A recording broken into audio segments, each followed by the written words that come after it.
어떤 기억은 냄새로 돌아온다. 오래된 책장을 펼쳤을 때 나는 종이 냄새, 비가 오기 전 흙이 밀어올리는 냄새, 그리고 바다를 떠난 뒤에도 좀처럼 사라지지 않는 비린내. 이 통은 오래전에 비워졌다. 고등어도 없고 바닷물도 없다. 그런데 가끔, 아주 가끔 이 빈통에서 비린내가 난다. 그럴 때면 나는 4월의 뉴포트 비치로 돌아간다. 날씨가 적당히 흐린 날은 뉴포트 비치가 좋다.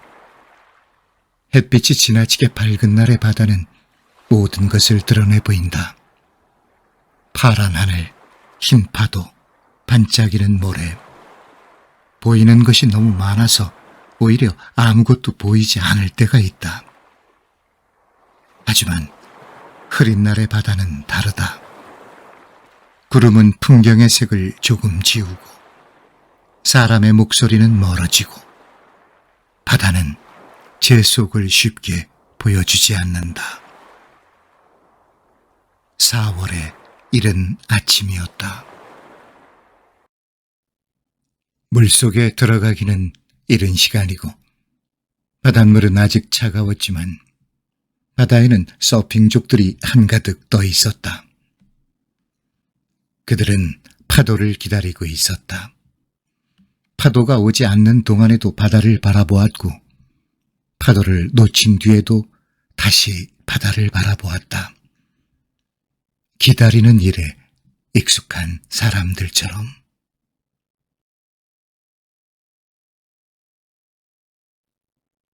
나는 둑방으로 올라섰다.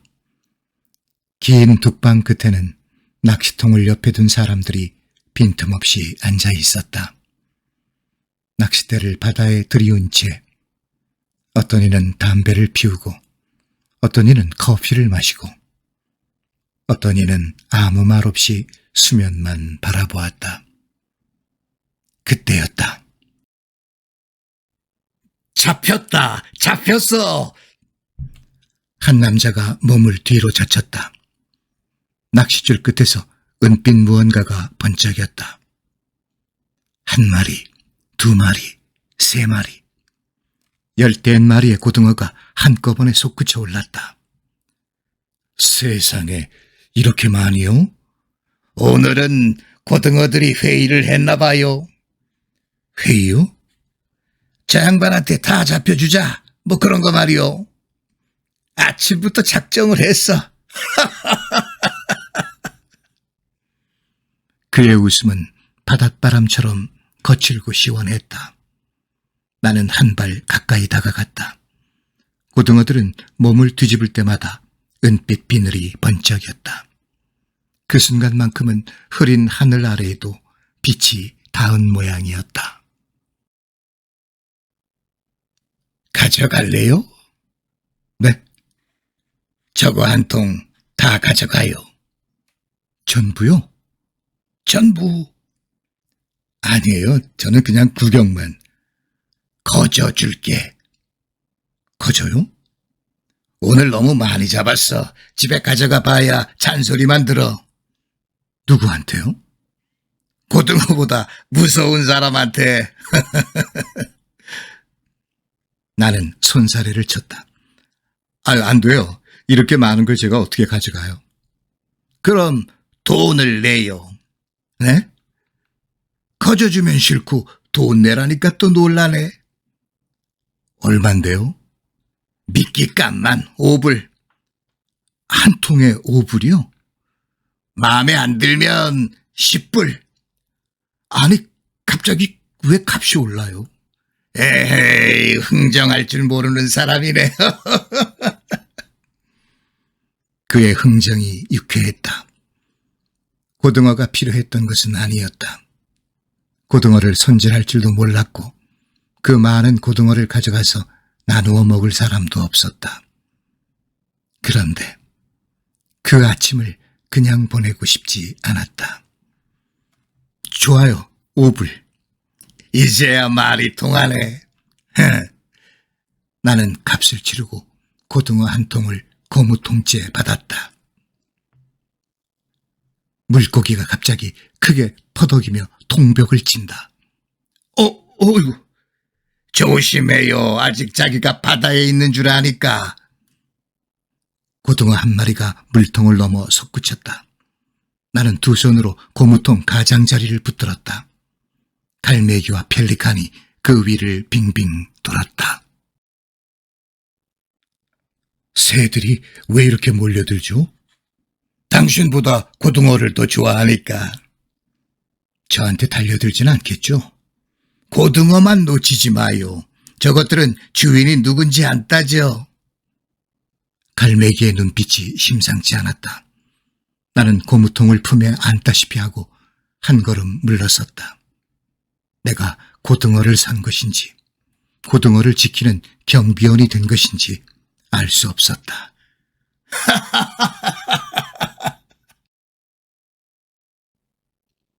신선한 아침 공기가 바다를 배경으로 출렁였다. 태양은 구름을 이기지 못한 채 멀리서 실루엣만 드러냈다. 그래서인지 공기는 더 차가웠고 사람들의 말소리는 낡은 필름 속 영화 대사처럼 더디게 들렸다. 나는 잠시 차원이 다른 세계에 들어온 것 같았다. 파도와 새와 물고기와 사람의 시간이 서로 다른 속도로 흘러가는 세계. 그 한가운데 고등어 한 통을 품에 안은 내가 서 있었다. 내게 고등어를 판 어부는 다시 낚싯대를 들이웠다. 나는 돌아서지 못하고 그의 옆 얼굴을 바라보았다. 굵은 주름 위로 샛노란 장난기가 번졌다. 노인과 바다에 나오는 하바나의 그 거친 어부와는 달랐다. 거대한 물고기와 목숨을 걸고 사투를 벌일 사람도 아니었다. 그에게는 작은 낚싯대가 있었고 빛바랜 텐트가 있었고 고등어를 담는 고무통이 있었다. 그뿐이었다.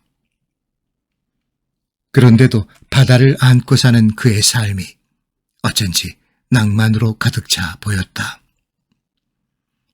가라, 멀리 가. 그는 낚싯줄을 던질 때마다 혼잣말을 했다. 누구에게 말하는 거예요? 바다한테. 바다가 대답도 해요? 하지. 뭐라고요? 기다리라고. 그는 진지하게 대답했다. 나는 더 묻지 않았다. 어쩌면 바다는 정말로 그에게 말을 건네고 있는지도 몰랐다. 운동복 상표가 새겨진 그의 재킷에는 꼬깃꼬깃 바다가 묻어 있었다. 소금기와 비린내와 오래된 햇살, 수없이 맞았을 바람과 비. 매일 나오세요? 비만 안 오면. 추워도요? 추우면 고등어도 춥지. 그럼 더 안 잡히는 것 아닌가요? 추우니까 서로 만나야지. 그 말이 농담인지 진담인지 알 수 없었다. 나는 그의 손을 바라보았다. 체구에 비해 손가락 마디가 굵고 단단했다. 손등에는 굵은 핏줄이 솟아 있었다. 오랫동안 무언가를 붙들어온 손이었다. 낚싯대였을 수도 있고 삶이었을 수도 있고 떠나려는 누군가의 손목이었을 수도 있다. 또 왔다.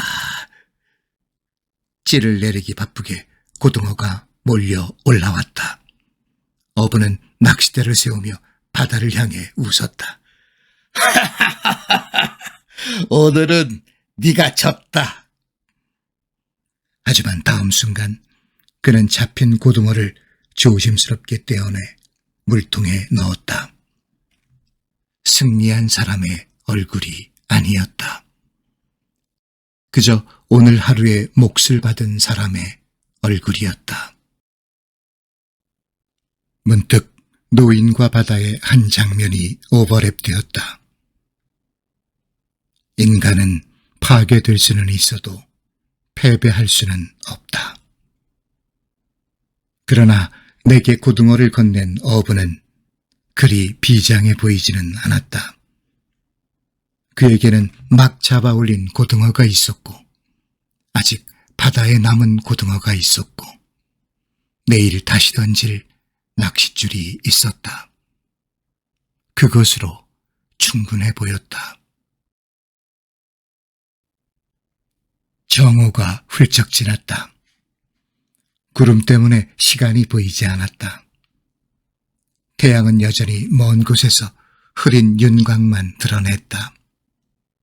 어부가 낚싯대를 거두기 시작했다. 이제 가세요? 진작 갔어야지. 그런데 왜 지금까지? 고등어들이 못 가게 붙잡잖아. 그는 낚싯줄을 천천히 감았다. 물통, 낚싯대, 미끼를 썰던 칼자루가 빈 고등어통에 담겼다. 뱃국물에 절은 텐트가 접혔다. 거뭇거뭇 빛바랜 텐트와 낚싯대. 별빛과 달빛이 수없이 앉았다 갔을 어부의 삶을 지탱해온 장치들이었다. 그는 낚싯줄을 닫고 칼날을 천으로 훔치고 고무통에 물기를 털었다.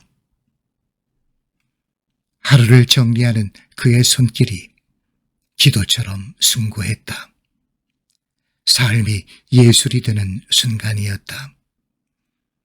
매일 사용한 물건을 제자리에 놓는 일, 오늘의 노동을 다치지 않게 거두는 일, 내일 다시 시작하기 위해 하루를 조심스럽게 접는 그런 순간들.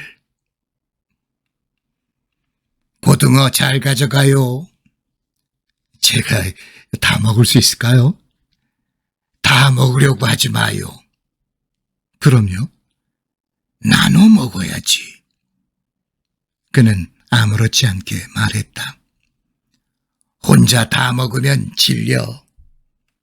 그러고는 고등어가 든 통을 한번 내려다보았다. 살아있을 때가 제일 이쁘지. 나도 내 고등어 통을 내려다보았다. 고등어들은 여전히 몸을 뒤집으며 은빛을 뿜어댔다. 근데 좀 무서워요.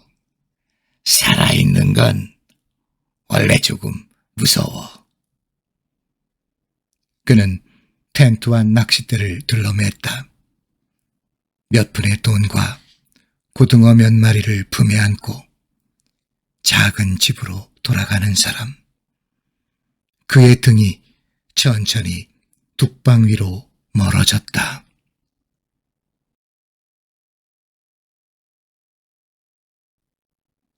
나는 어부가 지나간 둑을 따라 걸었다. 맞바람이 머리카락을 젖히자 비린내가 배부 깊숙이 들어왔다. 난간에는 미끼로 쓰던 조갯살과 갯지렁이가 생선 피와 뒤섞인 흔적이 남아 있었다. 두께가 5cm는 됨직한 나무 도마는 옹이 자국처럼 움푹 패어 있었다. 누군가 수백 번, 수천 번 칼을 내리친 자리였다. 한 사람의 시간이 나무 위에 상처로 남아 있었다.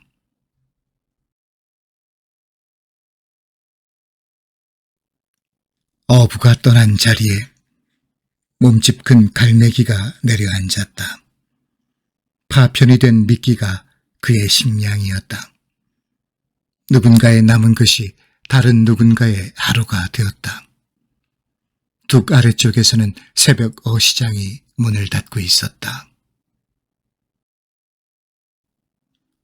상인은 좌판을 푸른 비닐로 덮고 내 귀퉁이를 고무줄로 단단히 조였다. 긴 고무장화를 신은 남자들은 물고인 바닥을 쓸어냈다.